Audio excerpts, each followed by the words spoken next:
morning, New York. Good afternoon, Tel Aviv. This is Trending. We have a great show for you today. Coming up, as Israel marks the 50th anniversary of the Six-Day War, we'll take a look back at what was happening in the world back then, from fashion to technology and the civil rights movement. And the hippie movement also took off in the 1960s and was known for sex, drugs, and rock and roll. And 1967 was the year the movement entered a new era. I-24 News reporter Erica Jackson has more.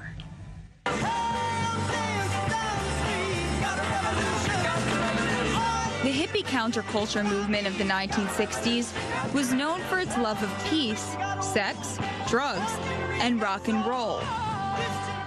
It all started in the 1960s with the Beat Generation, a group of young writers, including Allen Ginsberg, who was a leader in the anti-war movement, and hippie groups like the Merry Pranksters, who traveled across the U.S. in a brightly colored school bus while taking LSD.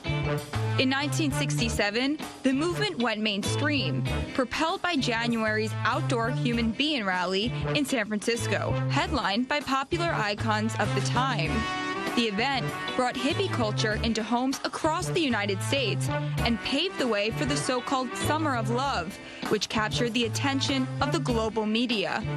The summer would see some of the most important social gatherings in American history, attended by flower-wearing hippies or flower children, many of whom settled in the now famous Haight-Ashbury district. And later, in the summer of 1969, one of the biggest music events in history and in hippie counterculture, the Woodstock Music and Art Festival in Bethel, New York. And while hippie culture would eventually fade out with the end of the decade, the movement helped to define a generation and has had a lasting impact on the fabric of American society. Joining us now to talk about the sexual revolution that defined the 60s is sexologist Dr. Limor Blockman. Hi, Limor. Thanks so much for being here. It's such a pleasure. It's so, it's a really fun day today. Also with us is Rennie Grinchman. We'll get to you in just a bit. But my, where do we even start? Sex, the 60s, free love, hippies. Take it away. Unbelievable time. But, there were a few trends that actually brought a lot of complications to this period. Yeah. So the first one I'd like to mention is the high STD rate. It was very interesting because, there's like an anecdote saying that to say there was a high STD rate is like saying that the hurricane is a strong wind. It was insane what was going on, and people and doctors, in clinics were very concerned what was going on because they were trying to get into communes and, solve this situation, but it was very problematic. John had sex with Cindy and Cindy had sex with Bill, and so let's just bring, penicillin and just inject everybody. That's what they did, basically. Wow. It was a very big deal. And it's the first time that people are really being so promiscuous. Yeah, absolutely. Commune sex and group sex and everything was happening, and everybody was just, kind of stoned most of the time, so nobody really cared. Thinking about, sexual protection or anything like that was not No, and that priority. brings us exactly to the next point, which was the birth control pill. So I want to say that it happened in 1960. It was a little before that. But the birth control pill was actually used to prevent, to kind of deal with poverty. It was used towards women of color, women with disabilities, just to try to prevent kind of, control reproduction, not the freedom of choosing. So this is something that actually this revolution did for women, because women in the revolution were actually women. They were Caucasian, they were married, some of them, they were open-minded, educated, other things, and they weren't getting, this free birth control. So what this revolution, the Summer of Love, did, it was actually the accessibility to use that pill to choose if I don't want to be a wife or a mother, this is my choice. So this is something that was additionally happening. High prevalence of unwanted pregnancies and botched abortions.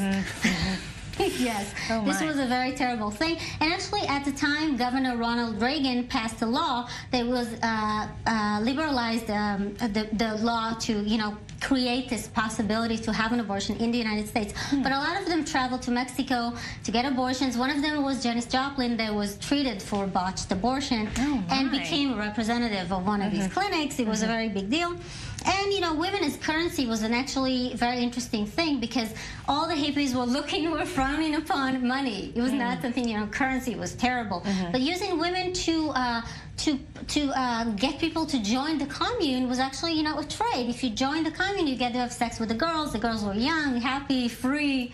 You know, it was something that I can't even imagine, but certainly set a precedent for sex today. Huh? Yeah, absolutely, and exactly that. The free love turned into freedom of choice, and this really pushed the revolution when it had to do with all the second wave feminism and all the advance the women did and still really do till this day. Really interesting stuff. Lemore, thanks so much for this today. And YouTube sensation Rennie Grinchpan, as I mentioned, joins us in studio to tell us which trends rocked the 60s long before viral was even a term. I mean, viral is an only recent term, isn't it?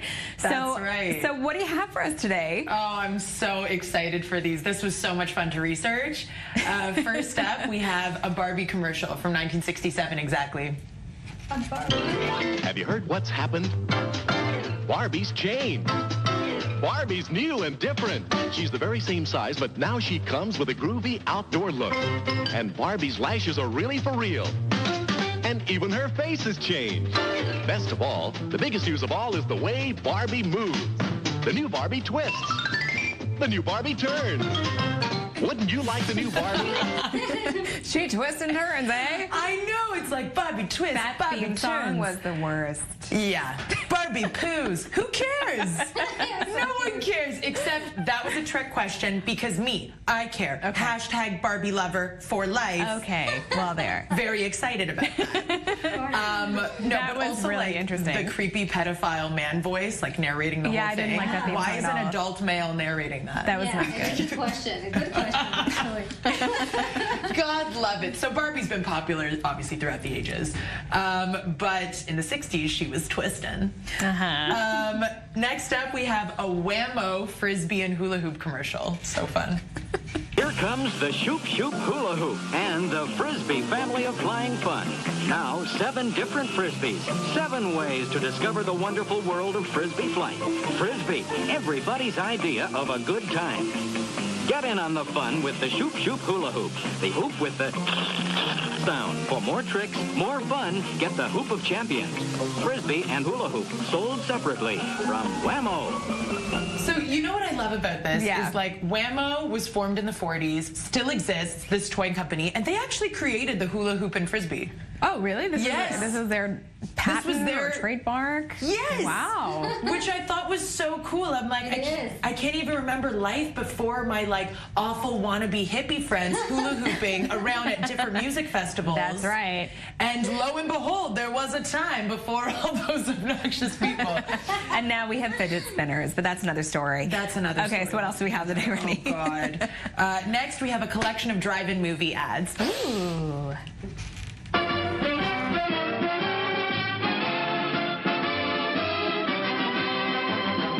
Show starts in 8 minutes. Yum, yum. It's time for a tasty and refreshing snack.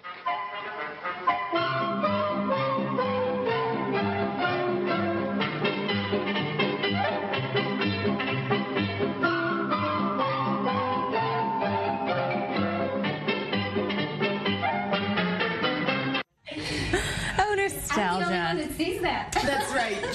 She noted it's a little kinky, and I'm saying it's like completely unappetizing. Who wants to eat like dancing food? I want to like cuddle up with those food. And finally, if we have time, a really creepy KFC commercial. Please check it out. Savory, and then we have 4 ounces. 4 ounces of 4 ounces of grandfather's overcoat. Give up, girls. How to blend 11 herbs and spices that make Kentucky Fried Chicken so finger-licking good. That's the Colonel's secret. Forever.